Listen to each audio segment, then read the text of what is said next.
Hey there, Purple Marine 81 here.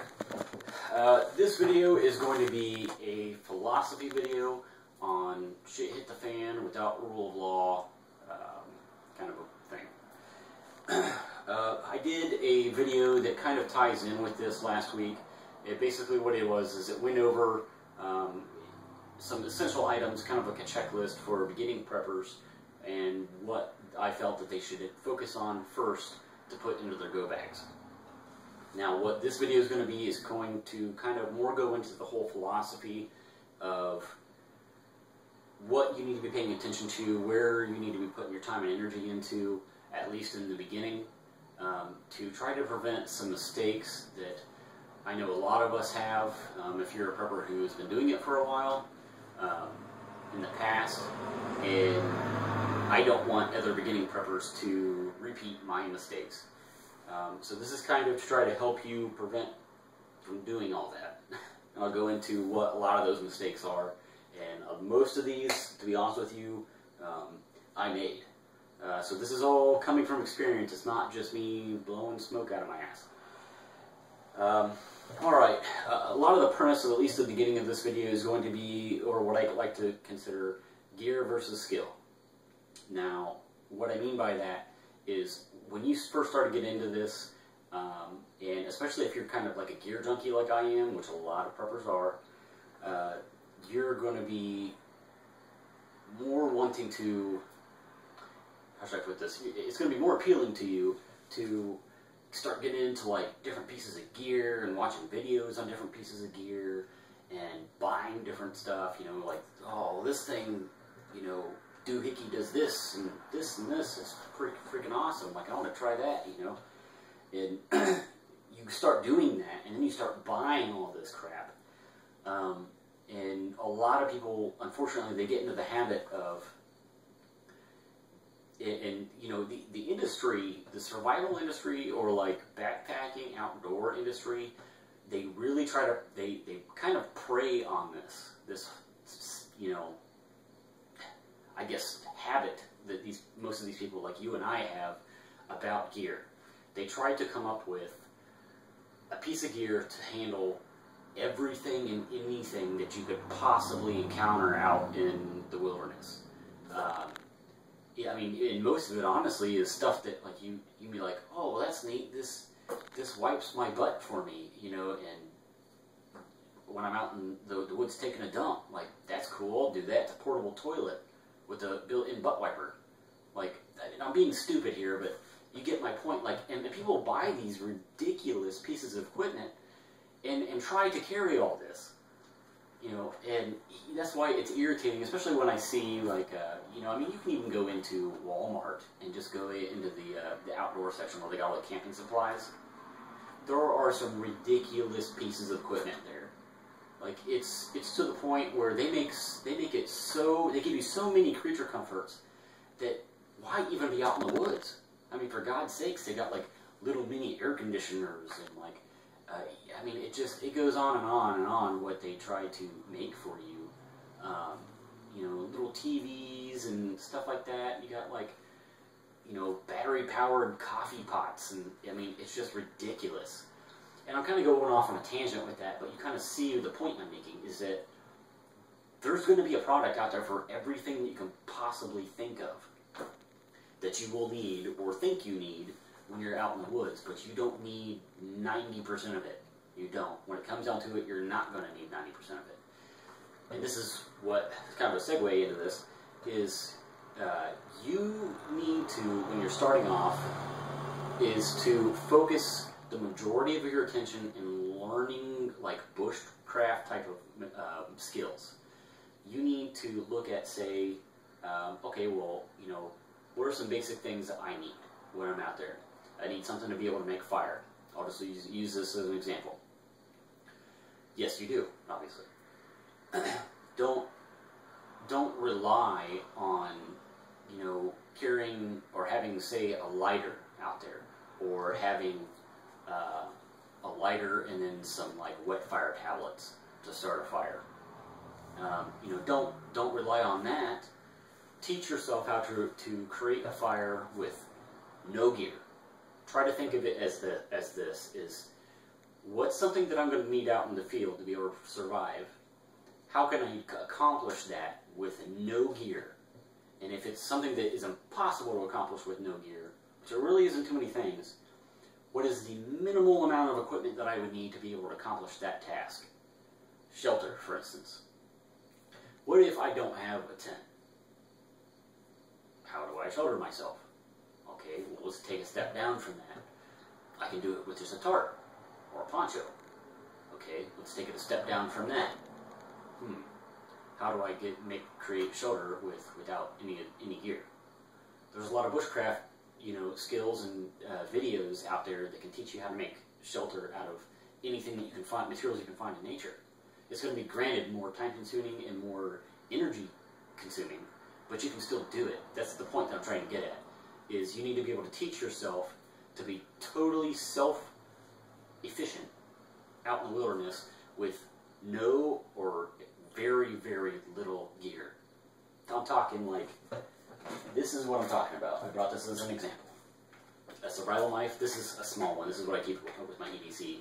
But a survival knife and a canteen or some sort of water bottle. And the reason why I say that is because anybody who knows anything about like bushcraft or that kind of thing is, this is the hardest thing to recreate in the wilderness, is some sort of vessel or a container.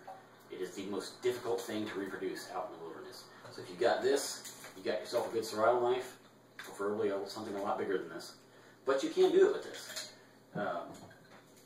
You can accomplish a whole hell of a lot. Now, once you've got those basic pieces of gear, you can expand outward from that and make your life a hell of a lot easier. But you don't want to rely on any of that type of equipment. You want to be able to have a good solid foundation of bushcraft skills, and then go out from there on what it is that you want to buy equipment-wise to make your life easier. Let me see. And another point I want to make is, any of the gear that you have with you, once you get your go bag or whatever you want to call it set up, any finite equipment that you have with you, or supplies or gear, you want to use those as little as possible. I'm talking about any kind of ammunition that you might have, food, if you've got a water filtration unit, if you've got a camp stove, any of this, like fire starting tenders, any of these finite items or materials, you're going to want to use those as little as possible when you're out in the field. Now, the reason why I say that is because if you have the ability to, say, trap and fish, for your food, or forage, you have wild edibles, if there's things that you can utilize off the land, you do that first. Only use any of this, finite equipment or materials if you have no other choice. If, say, you're on the move, somebody's chasing you or something like that, and you don't have the luxury of being able to stop, set up traps and everything. You've got to be able to stop somewhere, eat a little bit, maybe use that water filtration unit, filter out some water real quick, refill your water bottle, and then get a move on. It's 10 times better to do that than to use up all of your stuff and then you're screwed.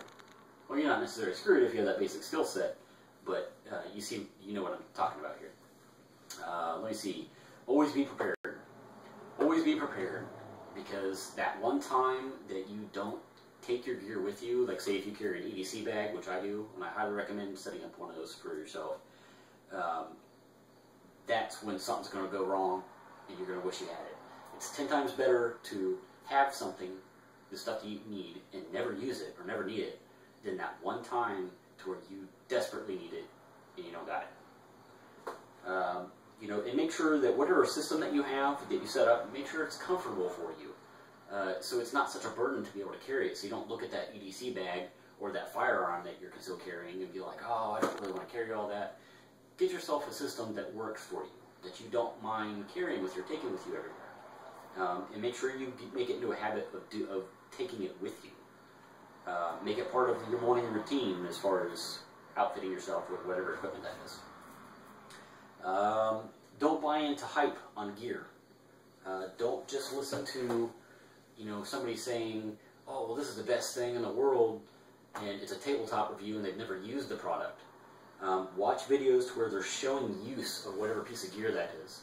So you can see firsthand, even if the guy's got a knife and he's chopping away at a tree, and he's like, oh, this is awesome, it's blasting right through it, and you think to yourself, you know, I've seen other products that did a lot better job than that, so I don't really think it is chopping through that piece of wood really well. You know, always keep yourself objective. Don't follow into that brand myopia hype bullcrap. And price never necessarily reflects highest quality. Do your own research, form your own opinions. Yes, read reviews and stuff like that, but don't just buy into it 100%. Don't take it as gospel. And unfortunately, the only way you're going to find that out for a lot of stuff is making an educated decision on a piece of product and then testing it yourself. Then you're going to know for sure. Another thing, any piece of equipment, if you can get your hands on it, if you can borrow it from somebody, or you can go to like a gun show to where you can put that object in your hand and get a good feel for it and actually look at it yourself, that's worth its weight in gold. Except if you don't have to actually just buy it to even be able to see it in front of your face. Let me see here. Another thing is get your family involved in all this. And the reason why I say that is because when people start out doing this, normally what happens typically is it's the father or the husband that gets involved in doing this first before anybody else. Nothing against the females. I know that that situation is reversed sometimes, but statistically it's the husband or the father that gets involved in this first. And then start teaching them, or and getting them involved in what it is that you're doing, especially with like you can do stuff like getting this equipment together and then going out and testing it and going camping with your family. Get them involved in the process. Let's see. Teach them everything that you learn. It's important, but I know it's kind of like a doomsday scenario thing, but if something happens to you, you don't want your wife and your children to now all of a sudden possibly die because they don't have any skills when you were the one who knew how to do everything. It's very important to pass on all the knowledge that you have to everybody else, so that way they're self-sufficient if something happens to one of the other members. Make go bags for them. They'll make their own equipment, put it in there.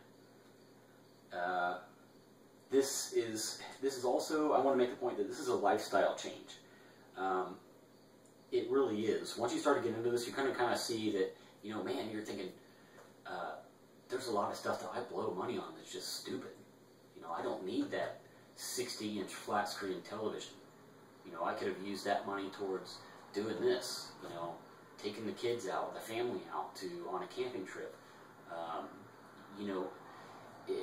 not trying to preach to anybody here, but I'm just trying to make you understand that once you start doing this, and especially once you start going out camping and going on hiking trips and stuff like that with your family, or even just yourself, it's going to teach you, for one, and your children, which I think is more important, that they should be more appreciative of the luxuries that they have in life. And that's just going to be something that happens by doing this. But sorry this went so long. I just wanted to try to get over as much of it as I possibly could, as quickly as I could. And I hope to help you guys out. So thanks for watching. Purple Marine 81 out.